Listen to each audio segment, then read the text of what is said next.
ಕೋಲಾರದ ಕೆಟಿಎಸ್ಎಸ್ ವತಿಯಿಂದ ಯುಪಿಎಸ್ಸಿ ಪರೀಕ್ಷೆಯಲ್ಲಿ ಉತ್ತೀರ್ಣರಾದ ಬಂಗಾರಪೇಟೆ ತಾಲೂಕಿನ ತೌಸಿಫ್ ಖಾನ್ ರವರಿಗೆ ಸನ್ಮಾನ ಕಾರ್ಯಕ್ರಮ ಹಮ್ಮಿಕೊಳ್ಳಲಾಗಿತ್ತು. ಕಾರ್ಯಕ್ರಮದಲ್ಲಿ ತೌಸಿಫ್ ರವರನ್ನ ಸನ್ಮಾನಿಸಿ ಗೌರವಿಸಿ ಅಭಿನಂದನೆ ಸಲ್ಲಿಸಲಾಯಿತು.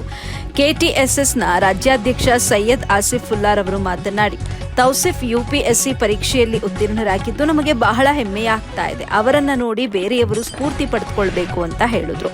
ಈ ಸಂದರ್ಭದಲ್ಲಿ ಕೆಟಿಎಸ್ಎಸ್ ರಾಜ್ಯಾಧ್ಯಕ್ಷರು ಸೈಯದ್ ಆಸಿಫುಲ್ಲಾ, ಮಹಿಳಾ ಘಟಕದ ಅಧ್ಯಕ್ಷರು ಶಬ್ರೀನ್, ಅರ್ಜುನ ಉಪಾಧ್ಯಕ್ಷರು, ನಂದಿನಿ ಗೌರವಾಧ್ಯಕ್ಷರು, ಸೈಯದ್ ಸಮೀವುಲ್ಲಾ ಮುಸ್ಕಾನ್, ಕೆಟಿಎಸ್ಎಸ್ ಸಲಹೆಗಾರರು ಮೆಹಬೂಬ್ ಪಾಷಾ, ಸಗೀರ್ ಸೇಠ್, ಸಲ್ಮಾನ್, ಯಾಸಿನ್, ಸತೀಶ್, ಇಲಿಯಾಸ್, ಇದಾಯತ್, ವಾಸಿಂ, ತಾಜುದ್ದೀನ್ ಮತ್ತಿತರರು ಪಾಲ್ಗೊಂಡಿದ್ದರು. ವರದಿ ಚಾಂದ್ ಪಾಷಾ, ಎಬಿ ನ್ಯೂಸ್ ಕನ್ನಡ, ಕೋಲಾರ.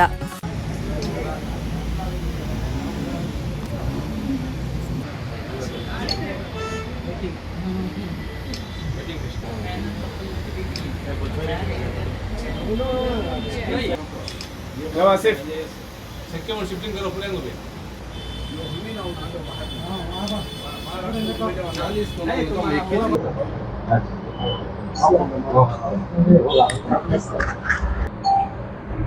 पुढे लगा है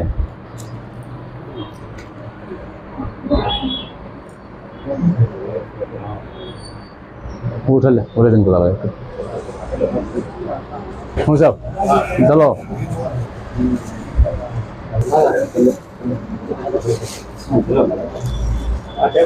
चलो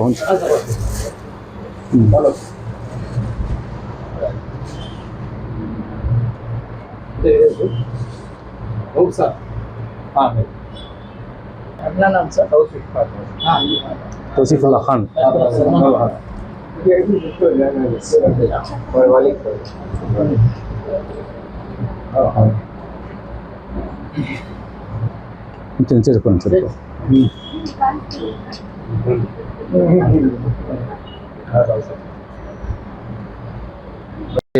बिस्मिल्लाहिर्रहमानिर्रहीम।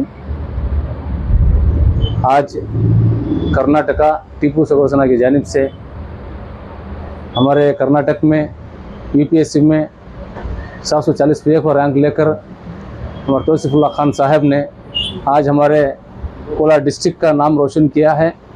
आज हमें इससे केटीएसएस की जानिब से उन्हें मुबारकबाद देते हैं और मैं तन्हा दिल से उनका भी एक शुक्रिया अदा करना चाहता हूँ, जिनके वालिद हैं जो आज इस बच्चे को इतनी उन्नत पर पहुँचा है। आज वो वालिद का मैं तन्हा दिल से शुक्रिया अदा करते हुए उनको मैं सल्यूट करना चाहूँगा, सलाम करना चाहूँगा। जो बच्चे ने उनके नाम को रोशन किया है, सर बुलंद किया है वालिदैन का, मैं वालिदा को और उनके वालिदैन को दोनों को भी मैं अल्लाह से दुआ करता हूँ, अल्लाह ताला उनको और भी ऐसे बच्चे ताकीद करने वाले बच्चों को, तरबियत देने वाले बच्चों को हो सामने हमारे कोलार डिस्ट्रिक्ट के अंदर ऐसे नौजवान हो, ताकि नौजवानों को तौसीफ खान जैसे ನಾನು ಬಂಗಾರಪೇಟೆ ಅವನು UPSC ಸಿವಿಲ್ ಸರ್ವಿಸಸ್ ಎಕ್ಸಾಮಿನೇಷನ್ 2025ರಲ್ಲಿ ನಾನು ಇಡೀ ದೇಶಕ್ಕೆ 741ನೇ ರ್ಯಾಂಕ್ನ ಪಡೆದಿದ್ದೇನೆ. ಇಂತಹ ಅವಸರದಲ್ಲಿ ನಾನು ಕರ್ನಾಟಕ ಟಿಪ್ಪು ಸೆಕ್ಯುಲರ್ ಸೇನಾ ಅವರಿಗೆ ವಂದನೆಗಳನ್ನು ಹೇಳ್ತೀನಿ, ನನಗೆ ಇಲ್ಲಿ ಕರೆದು ಸನ್ಮಾನ ಮಾಡೋದಕ್ಕೆ. Thank you so much sir. UPSC civil services ಎಕ್ಸಾಮ್ನಲ್ಲಿ ಇದು ನನ್ನ 4ನೇ ಅಟೆಂಪ್ಟ್ ಆಗಿತ್ತು. ಮೊದಲನೇ 2ನೇ ಅಟೆಂಪ್ಟಲ್ಲಿ ನನ್ನ ಪ್ರಿಲಿಮ್ಸ್ ಕ್ಲಿಯರ್ ಆಗಿರಲಿಲ್ಲ. 2024 ಅಟೆಂಪ್ಟಲ್ಲಿ ನಾನು ಇಂಟರ್ವ್ಯೂವರೆಗೆ ಹೋಗಿದ್ದೆ, ಅದರಲ್ಲಿ 1 ಮಾರ್ಕಿಂದ ನಾನು ಮಿಸ್ ಆಯಿತು ಫೈನಲ್ ಲಿಸ್ಟಲ್ಲಿ ಬರೋದು. ಇದು 2025 ಅಟೆಂಪ್ಟಲ್ಲಿ ಮತ್ತೆ ನಾನು ಪ್ರಯತ್ನ ಪಟ್ಟು ಇನ್ನಷ್ಟು ಕಷ್ಟಪಟ್ಟು ಅಟೆಂಪ್ಟ್ ಮಾಡಿದೆ, ಮತ್ತು ಇಡೀ ದೇಶಕ್ಕೆ 741 ರ್ಯಾಂಕ್ನ ಪಡೆದಿದ್ದೇನೆ. ಈ ಸಿಚುವೇಶನ್ಗೆ ಬರಬೇಕಂದ್ರೆ I want to thank almighty ಅಲ್ಲ ಆ್ಯಂಡ್ ನಮ್ಮ ತಂದೆ ತಾಯಿ, ನಮ್ಮ ಫ್ರೆಂಡ್ಸ್ ಆಗಿರ್ಬೋದು, ಅವರೆಲ್ಲರೂ ನನ್ನ ತುಂಬ